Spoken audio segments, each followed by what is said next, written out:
తెలంగాణ వచ్చినాక నాటి ఆంధ్రప్రదేశ్ కి స్పెషల్ సెక్రటరీ నీటికి సంబంధించిన అంత అవగాహన ఉన్నాడు. ఎంత అవగాహన అంటే, నా తెలంగాణ ప్రాజెక్టు పూర్తి చేస్తే తెలంగాణకు నీళ్లు అందితే ఆంధ్రాకి ఆగమైతుంది, చంద్రబాబు నాయుడు బాధపడతాడని చంద్రబాబు నాయుడు పక్షాన స్పెషల్ సెక్రటరీగా తెలంగాణ మీద అక్కసు వెళ్ళగక్కి లేఖలు రాసిన నీచుడు ఈ దరిద్రుడు ఆదిత్యనాథ్ దాస్. ఇట్లయితే కేసులు పెట్టచ్చు. ఎందుకు కేసులు పెడతారు? తెలంగాణ కోసం మాట్లాడిన, తెలంగాణకు ద్రోహం చేసిన ఎట్లా తీసుకొచ్చినవరా వారి అన్నందుకు పెడతా అంటే పెట్టుకో జైలుకు వేస్తా. నా తెలంగాణకి ప్రాజెక్టులు కడుతుంటే అడ్డుపడ్డారు. గండు విల్లి లేని చోట పెద్ద పులుందని కేసులు పెట్టించిన వాళ్ళు. కాళేశ్వరము ప్రాజెక్ట్ ఆపనికి కుట్రలు చేసిన వాళ్ళు వీళ్ళు.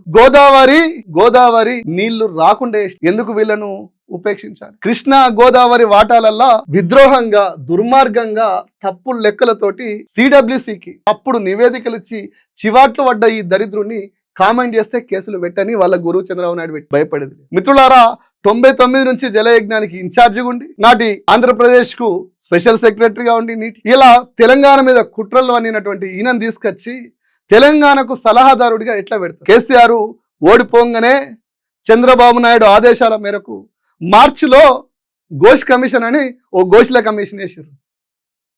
జూన్ 4 నాడు ఆంధ్రప్రదేశ్ రిజల్ట్ వస్తుంది. జూన్ 7 నాడు ఈ దరిద్రుడు తెలంగాణకు సలహాదారుడిగా వస్తాడు.